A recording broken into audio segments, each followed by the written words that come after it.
What's up, Leafs fans, and welcome back to Leafs Digest. We are back breaking down the Toronto Maple Leafs defeating the Minnesota Wild 2-1, game 51 of the season. We go to 33, 15, and 3.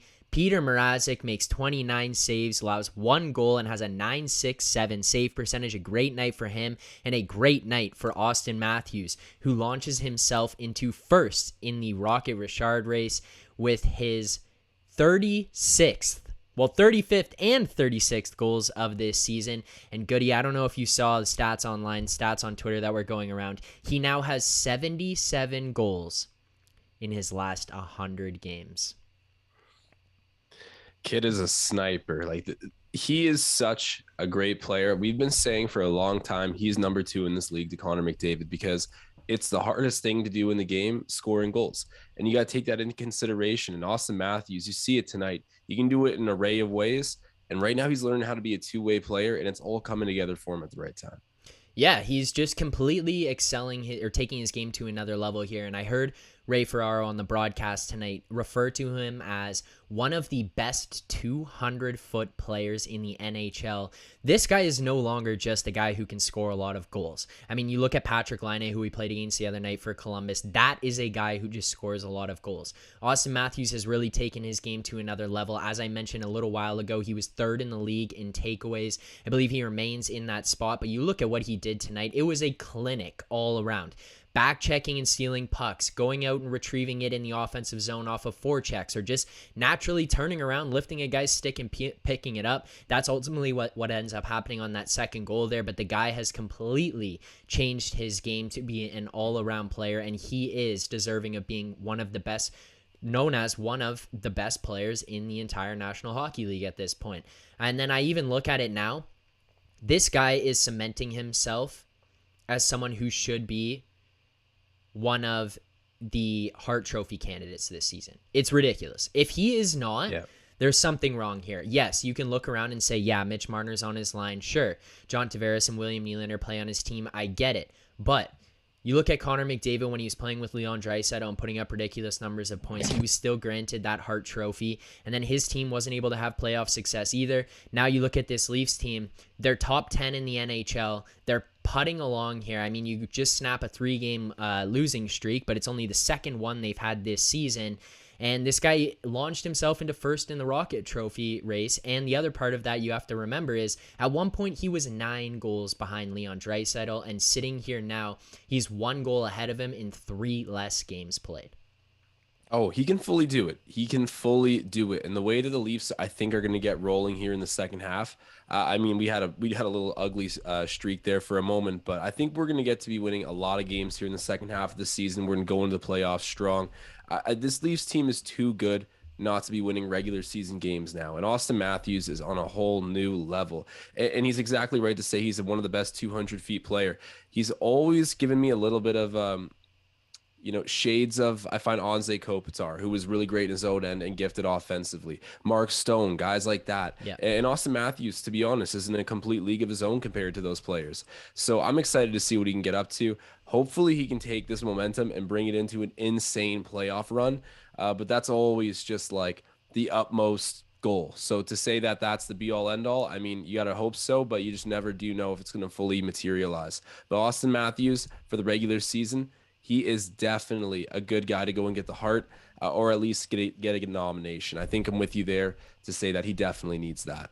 So aside from Auston Matthews obviously being the biggest story, scoring both goals in tonight's 2-1 win, Peter Mrazek has himself a night. Not only did he make enough saves to beat the other guy at the other end of the arena, but he puts up a .967 save percentage, and he makes some big timely saves. Not just big highlight reel saves. He made some very timely saves. I look at 7 minutes left in the third period. He had there was a chance out front that resulted in, I think, 3 or 4 consecutive chances. He was on top of all of them. He didn't look overly sporadic tonight as he's looked in the last little while he's been struggling. And then later on with about 4 minutes left, and I think it was with 2 minutes left, he did manage, or 4 minutes left, yeah, it was. He managed to give up a huge rebound in the slot, but he recovers nicely and makes a huge save on what would have been the game-tying goal with only 4 minutes left to play. This guy really stepped up tonight, and that is exactly what we need from Peter Mrazek down the stretch here. Oh, Phil, we've been praying for it. We've been absolutely praying for it. And tonight we got our wishes delivered on a little bit. We need to see way more to feel comfortable, but this is a great first step after addressing, the elephant in the room is now we have goaltending issues too, or at least on paper it does look like that. With him in this assertive performance tonight, I have a lot more faith in Peter Mrazek. And I'm not teetering back and forth, but it's just healthy to see these signs from him. I'm sure he'll regress at some points and then progress, hopefully, even more. That's definitely the hope here. But Peter Mrazek to come out tonight, only allow one goal, really stand on his head in some timely situations. He's one of the big reasons the Leafs got a dub tonight in a really tight checking game.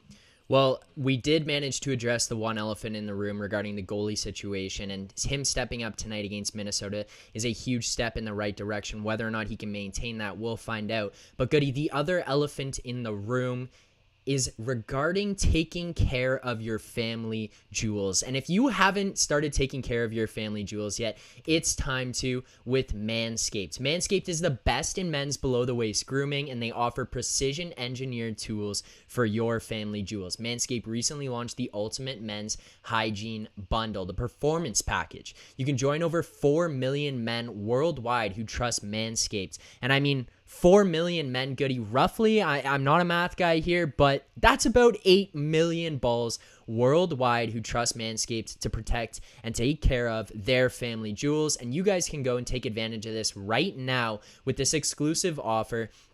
Go to manscaped.com, enter promo code Leafs Digest. You get 20% off and free worldwide shipping. That's with the code Leafs Digest at manscaped.com. You're wondering what you get. They're throwing in boxer briefs, travel bags, crop preserver ball deodorant, crop reviver toner, the nose hair and ear hair trimmer, the weed whacker. I mean, the 4.0 technology. It's got cutting edge ceramic blade to reduce grooming accidents.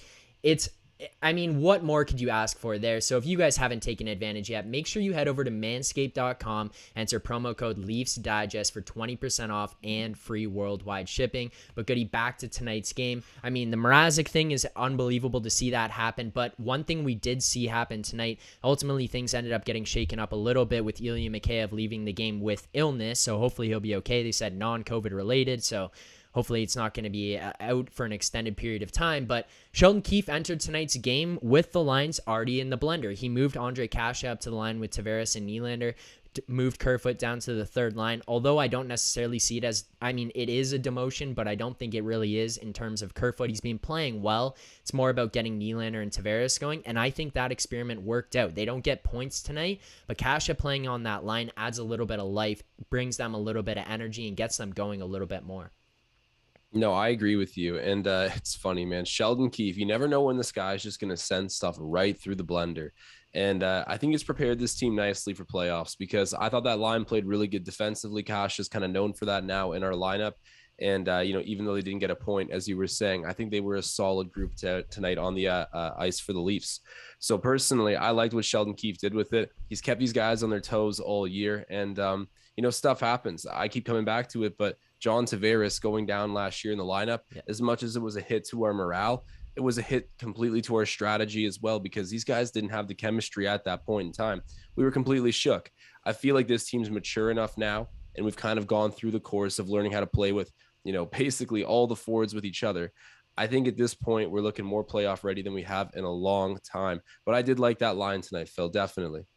Yeah, well, it's interesting to see the lines get shaken up like that, and hopefully Ilya Mikheyev will be okay and ready to go for this weekend's game against Detroit on Saturday. But all around, I think tonight's game was pretty good. There's not too many plays that I pinpoint here and there and go, this was terrible, this was great. Ilya Lyubushkin looked pretty good tonight. He's physical. He was joining the rush. He was good at breaking the puck out. And as he gets more familiar with this team, I can only imagine his confidence will continue to grow. So that's a good sign there from him stepping in here. There will be more changes to come. No matter what's going to happen, I imagine this Leafs team is going to go out and acquire more pieces, whether they're big name guys or smaller guys that add to the depth. Whatever it is, there's going to be more guys coming in. So seeing one guy come over already, transition pretty well in his first 2 games, I think that's a good sign. Now, moving forward, some of the other things we got to see tonight, Justin Hall doesn't play again tonight, and I think that this Leafs team at this point might be committed to the idea of him not being in the lineup, moving forward with Liljegren and Sandy and getting more minutes and seeing if we can push them to being more playoff ready, which I think is promising. But Goody, we do have a couple more things here to wrap up before we go, but before we get to those, I want to remind everybody to make sure to hit that subscribe button. We're on the road to 2,000 subscribers, and when we get there, we're going to wait till the playoffs, but we're going mullets for playoffs. We've been growing out our hair. It's getting long. It's getting shaggy over here. So in 2 months from now, at that point, we'll see what things are like. But you guys get us to 2K, and we will be going mullets for playoffs. So make sure you hit that subscribe button. But, Goody, one thing that we have been doing and I want to get to tonight, Auston Matthews, play of the day.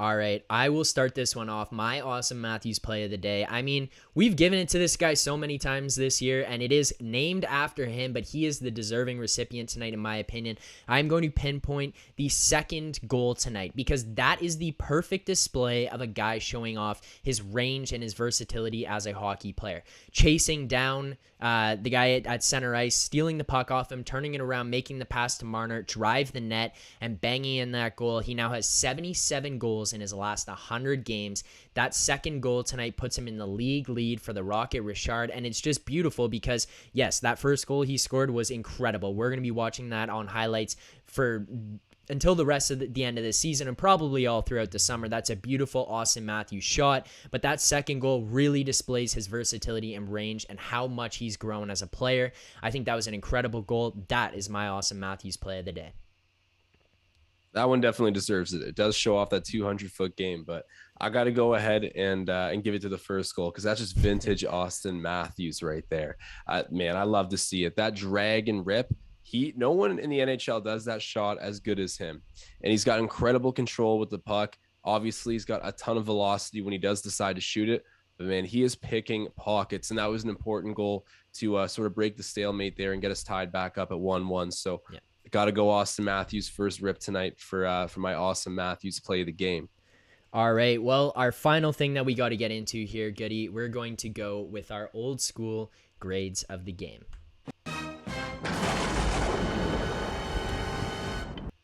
All right. You want to lead us off here, and then I'll give the analytical number, and we'll see how they compare. All right. Yeah. Sounds good. I'm going to go with an A- here. I'm really happy with tonight. You know, we could have scored a little bit earlier and often, but that's just not how hockey games go all the time. And pretty much within the frame of a tight checking game, I was really happy with how the Leafs carried themselves tonight. Seeing Peter Mrazek come back out and be assertive in the net, play in a big moment, get 2 points.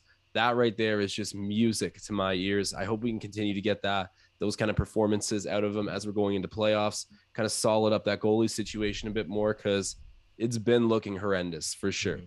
So I'm happy to see these positive signs. Auston Matthews scoring vintage goals, getting the goal lead in this game. A lot to be happy about. You know, not the perfect game, but overwhelming. You know, a lot to be happy about. I'm going with an A- on this one. All right, let me get to my numbers here. I've already put them in, so I'm just going to read them off and give my breakdown, and we'll see how we compare.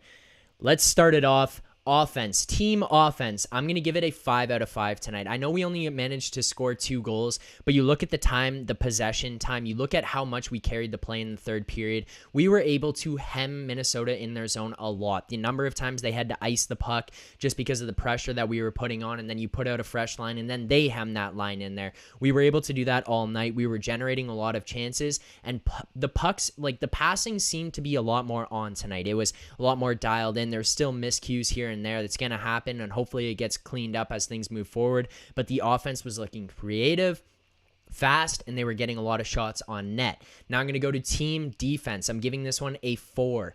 And the reason I'm giving it a 4 and I gave the offense a 5, I'm going team defense a 4 because I think that Minnesota still managed to have a decent number of high danger opportunities, and when you're looking at a guy like Mrazek in net, it's a little bit concerning. He does manage to have a good night for himself, so it pays off in the end. But also looking at the end there, yes, we held on, but Minnesota still had a lot of chances against, and Minnesota's a very good team.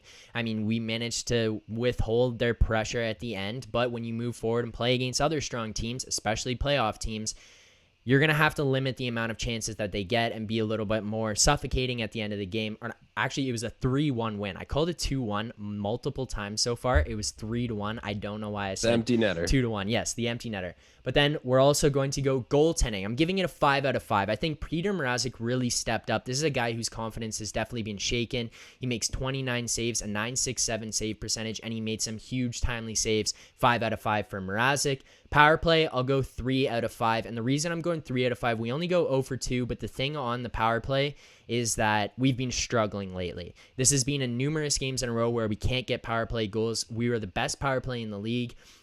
There's lulls. There's obviously going to be lulls where your percentage will drop a little bit, but to not get any goals at all, that's kind of tough. That needs to pick up. I go to the penalty kill now, the last category, 5 out of 5. Minnesota doesn't get a single power play goal on 4 separate chances. They've suffocated them. They stopped them with the number of shots that they were able to get on net on those power plays. This penalty kill continues to rock. 5 out of 5. And Goody, my grade is an A-. So we match up perfectly there, but there's our grades of the game. Both of us giving this one an A-. The Toronto Maple Leafs win this one 3-1. 2 goals from Auston Matthews, an empty netter from Alex Kerfoot. Apologies for earlier saying that it was a 2-1 game. I got a little messed up there with the numbers. The Leafs win this one 3-1. Game 51 of the season against the Minnesota Wild. We go to 33, 15, and 3. Thank you guys so much for tuning in and watching this. Make sure you hit that subscribe button. We will see you guys Saturday after the game against the Detroit Red Wings. Keep believing. Signing off.